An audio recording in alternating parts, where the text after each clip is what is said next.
Get out of here. Very good. That was the original. Oh yeah, it's changed. Two is easier. I'll check the minutes. Anyway, everyone, please put your hands together and welcome to the stage a friend of mine, a friend of you. Tonight, talking about characters, like all of us, character, how to build character. And he is a character. Welcome to the stage, Mr. Gary Keopke. I'll tell you, I appreciate you coming tonight. Probably more here than I anticipated. I realized today that it's been 35 years since I've done a lecture before this group. So at that rate, I'll be about 95 by the next one I do. I hope you all learned something tonight. I want to talk a little bit about character, and I've entitled this Some Thoughts About Characterization, and everybody here says, who cares? So we'll start with, I personally consider there's about 4 kinds of magicians. You've got the hobbyist, you've got the amateur, you've got the semi-pro, you've got the professional. And there's a lot of overlapping there. But for this discussion, I'm going to define hobbyist as somebody who learns a few tricks. He performs them maybe for family and friends. He doesn't do any real shows. Okay? Amateur probably does some shows. He might do something for his church group or the Lions Club or something that he's a member, but he doesn't do it for pay. The semi-professional gets paid, but the main part of his income doesn't come from performing. He has a real job. And then we have the professional who earns probably the majority of his money from performing. Now that's not saying that he can't have another job. I know some people who earn more money from performing than they do their real job, and they keep the real job so they can have the benefits, the paid vacations, the insurance, and that sort of thing. Okay? Now, I'm not saying there's a difference between the technical ability of any of these. You can go from being an amateur to a professional and back to being an amateur without saying a line any different or doing a slide any different. And if you want anything, I think it probably overlaps into every field. The great Bobby Jones, one of the greatest golfers ever, never was a pro, but he beat every pro on the pro circuit handily. But he got his money because he made 10 golf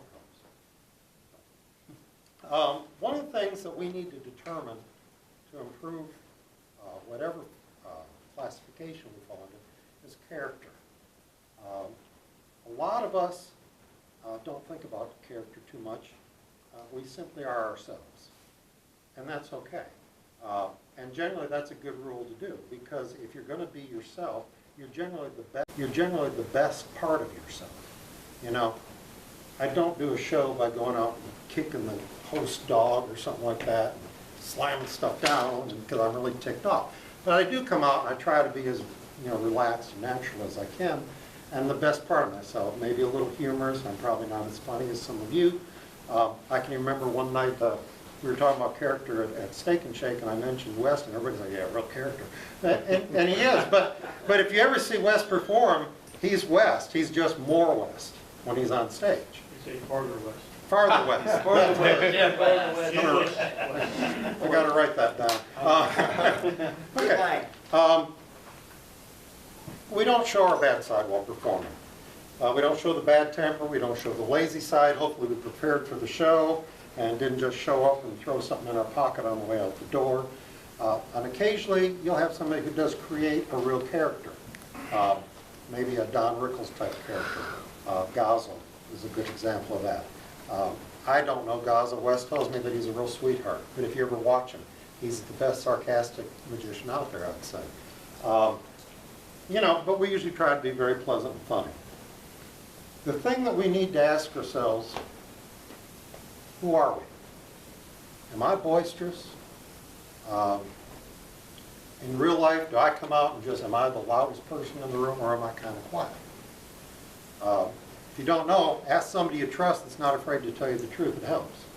Are we happy most of the time? Are we serious most of the time? We can gear our magic towards that, but we want it to be entertaining too. Think about it. Ask your family, ask your friends. One thing you need to consider, most of us want to be funny. I don't know why, it just seems the last several years that's kind of the way it's gone. And if you think about it, most of us want to be funny, but are we really funny? And if we want to be funny, do we want to be funny for a magician, or do we want to be funny for a comedian? Most of the magicians I know are pleasantly funny. They probably wouldn't make it at the punchline. Then you have the exceptions like Matt King, Tom Mullica, a few other ones, Amazing Jonathan. They actually did make a career in the comedy club being funny, but there's a different level of comedy right there. I heard you talking about being a ventriloquist. Have you been a ventriloquist very long?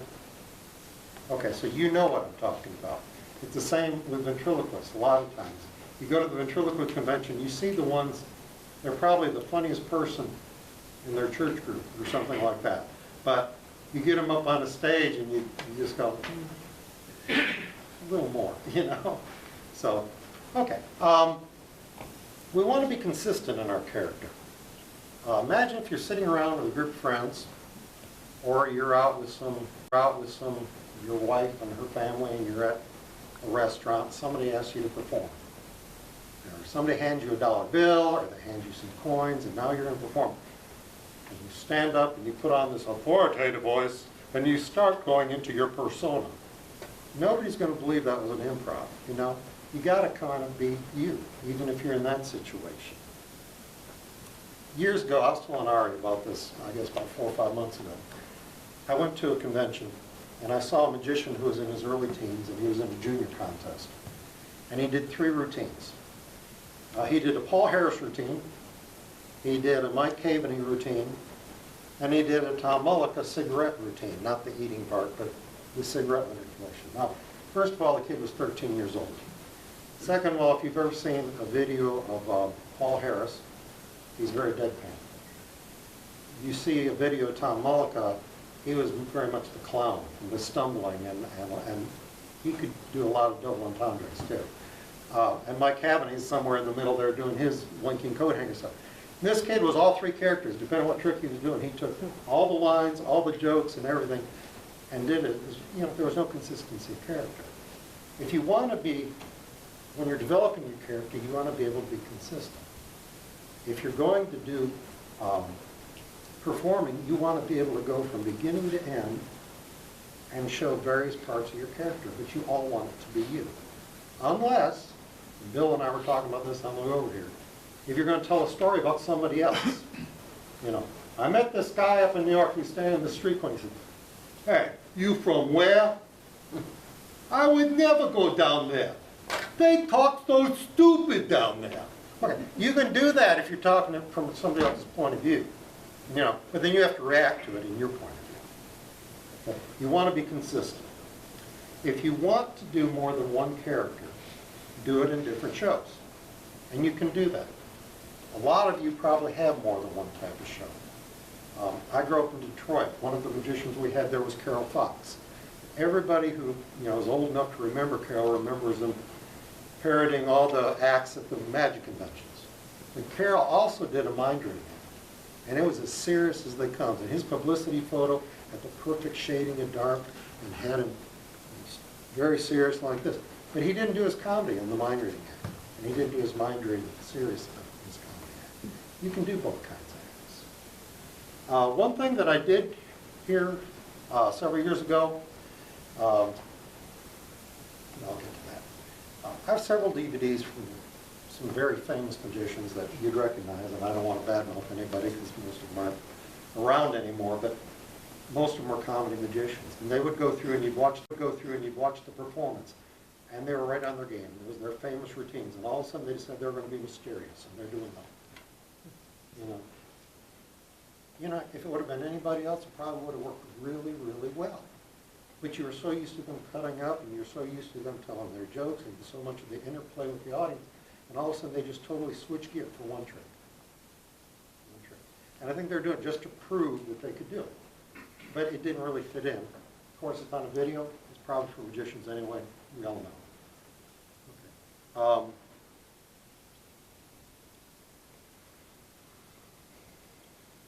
One last point on character. Some people like to develop a character completely separate from their own personality. And I'm not saying that's wrong.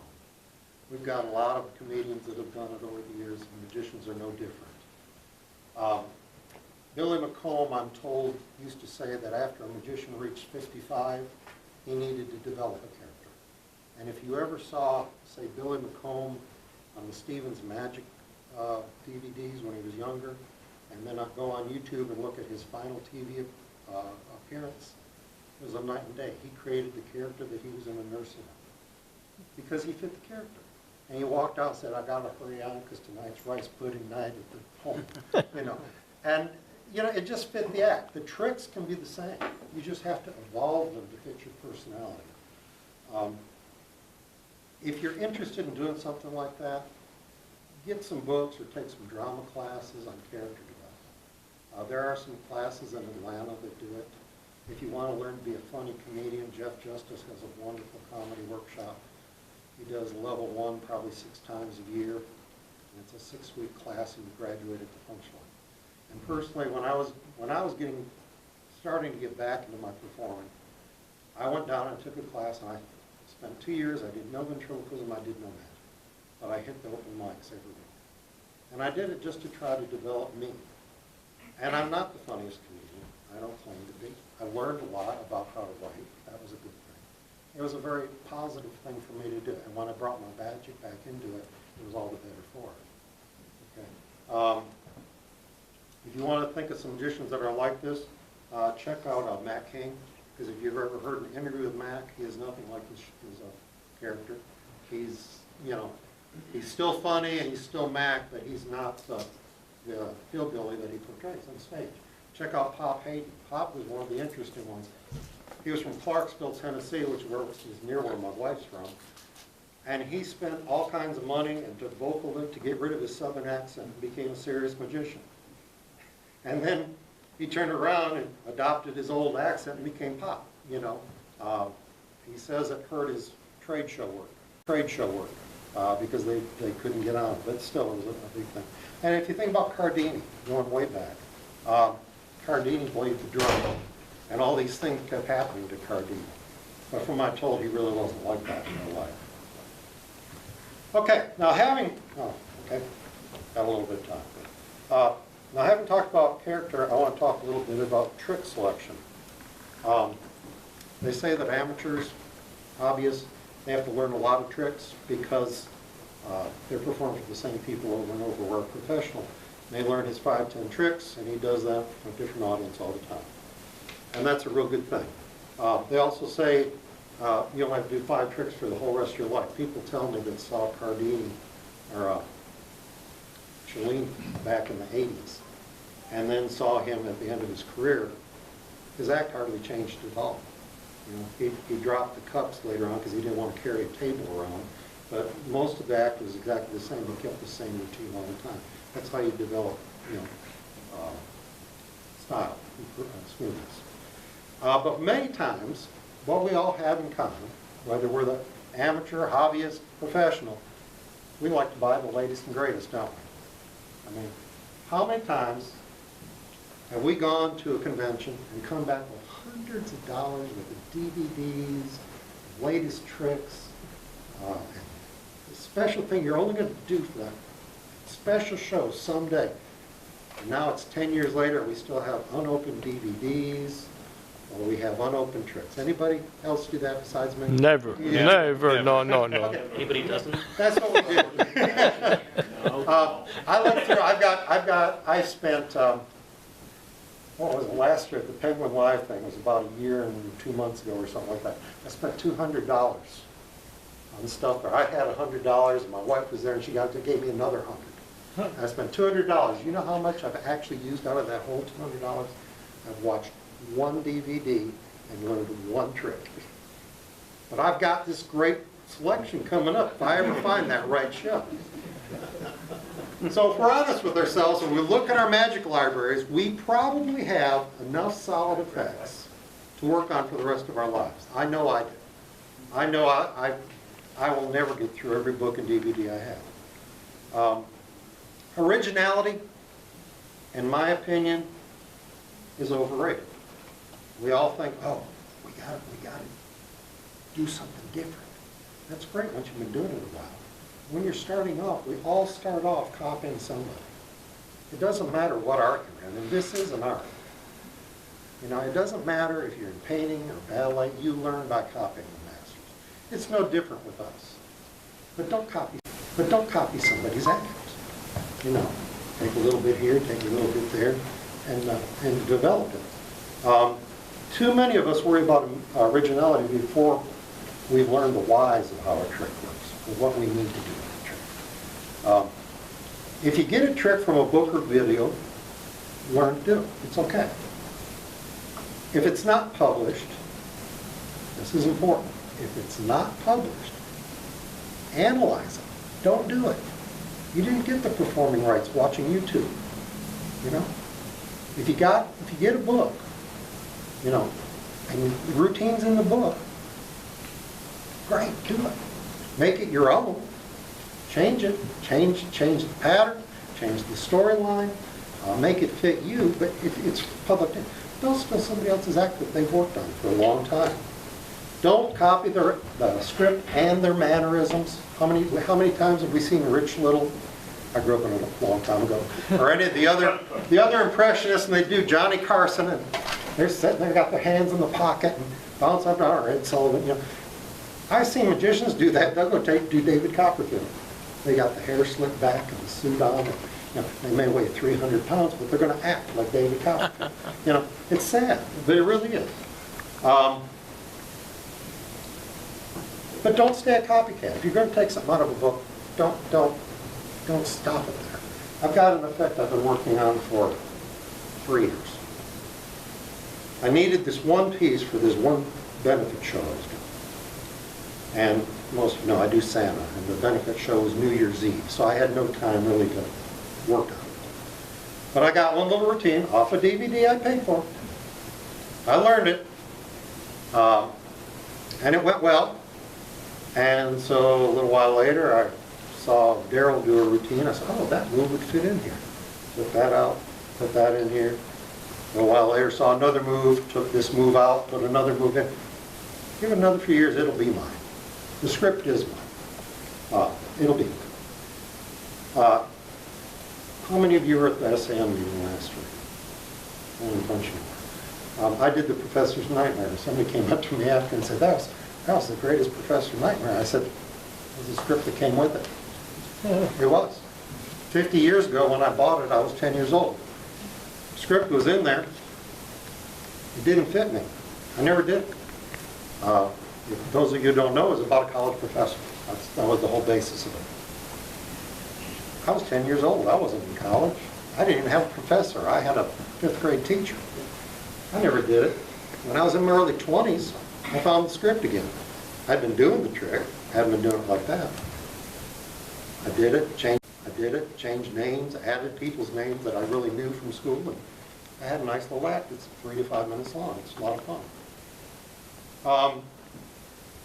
I heard an interview last week with Matt King, and they're asking him about how his show has changed from 30 years ago. And this is what he said. He said, 30 years ago, I opened with a rope routine and ended with a burn bill to impossible location. Today, I open with a rope routine and I end with a burn bill to impossible location. The difference is that in the 30 years, while the moves have pretty much stayed the same, the script is now completely mine. He evolved as a performer, and that's what we should strive to do with everything we do as well.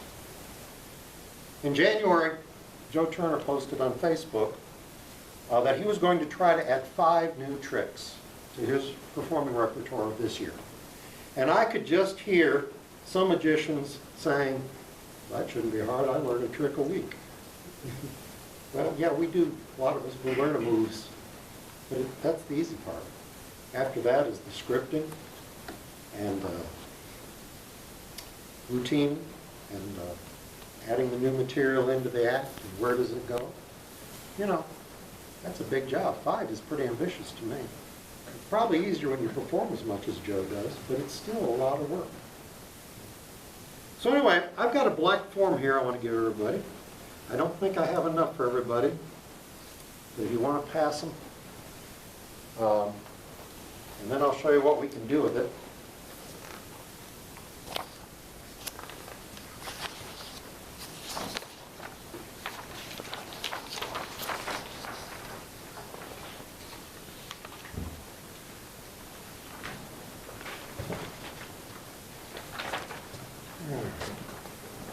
You getting them pretty well?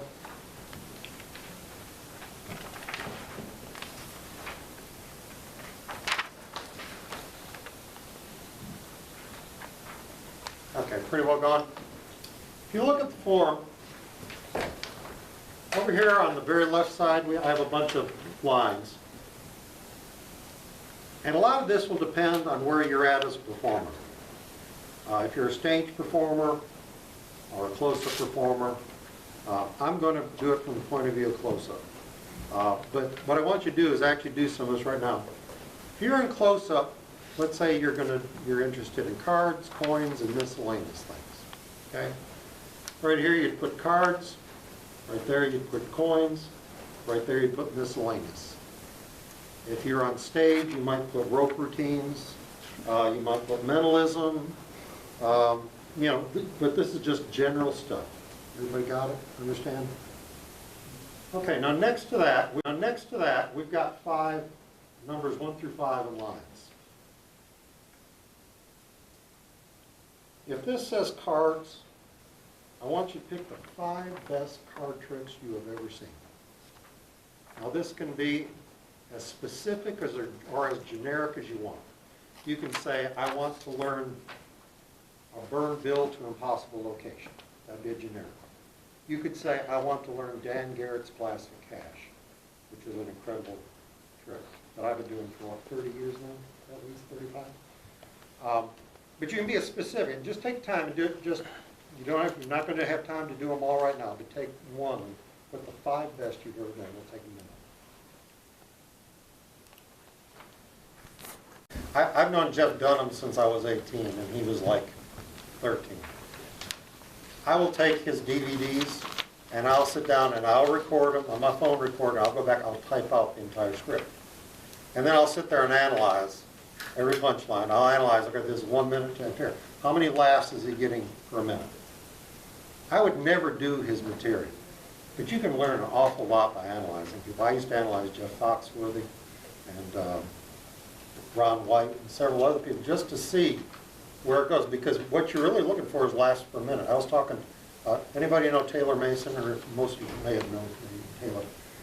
I was talking to Taylor Mason. I think he's one of the funniest people. Won Star Search way back and toured with around the world, does Disney cruises now. He's been doing this forever, but he said, I aim for 3 solid punchlines per minute, and I want 3 taglines for every one of those punchlines. If he succeeds with that, that's 12 laughs a minute. That's a really high ambition. But he gets pretty close to it. Okay. I'm sure everybody has not written down their stuff, but I'll tell you what we're doing here. Now, look at your list that you've written down. Let's say you've got 5 card tricks. I want to ask you a question. Do you do those 5 card tricks? Yes? No? Maybe? Some? Okay. If you don't, why not? There's valid reasons. Maybe it doesn't fit your personality. Okay? You're going to have to work on rescripting it. Maybe it's technically too difficult at this time. Okay? What are you doing to try to develop the technique to do it? But if those are your 5 best in any given area, they should be part of your routine. And they're going to differ for everybody. Everybody's got different ideas. And if they come from 5 different people, you can take those 5 different tricks, figure out how to interlace them, and add them to your character, and you've got a solid routine. Okay? If the close-up guys do it with cards, coins, and miscellaneous, you can easily have 30, 45-minute close-up shows. And that's doing a lot more than just sitting down learning the latest craze. Okay?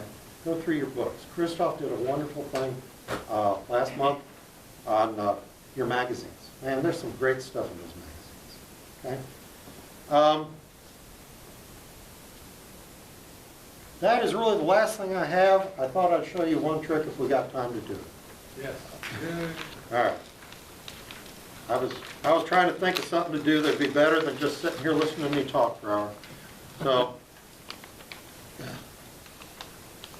we're going to do a restaurant trick. Okay. Okay, are we ready? Ready. Everybody pretty much ready? I hope I'm ready. I hope I'm ready. Okay. Bless you. Pour these out.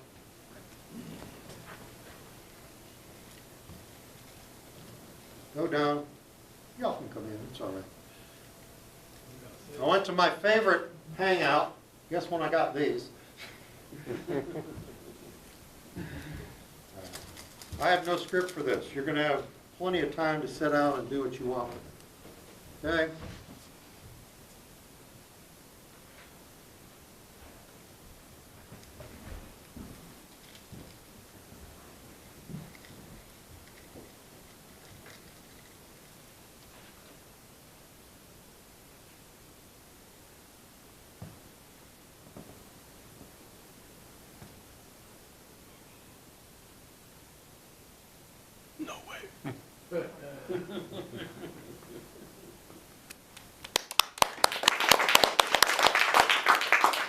I didn't mean to spill it on your table, Wes.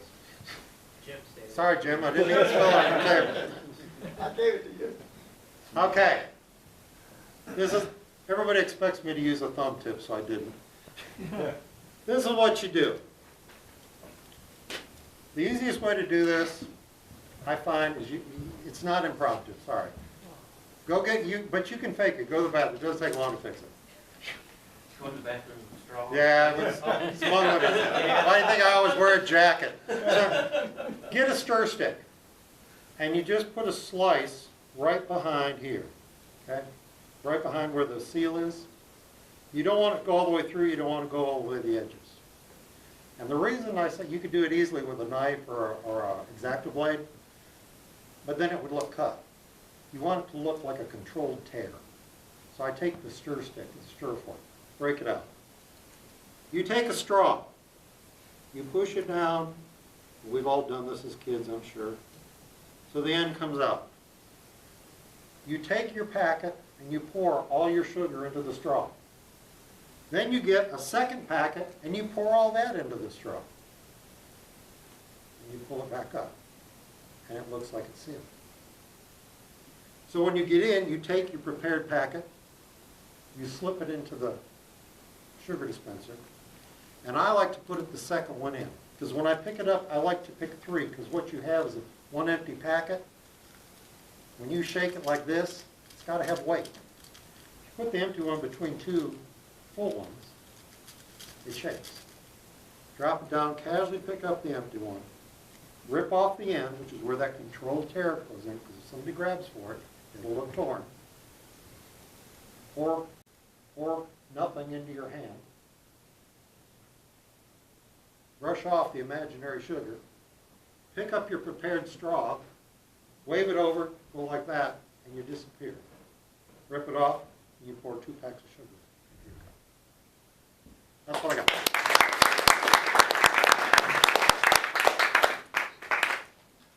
No time for questions. Take a break. All right, everyone give it up for Gary. Yay.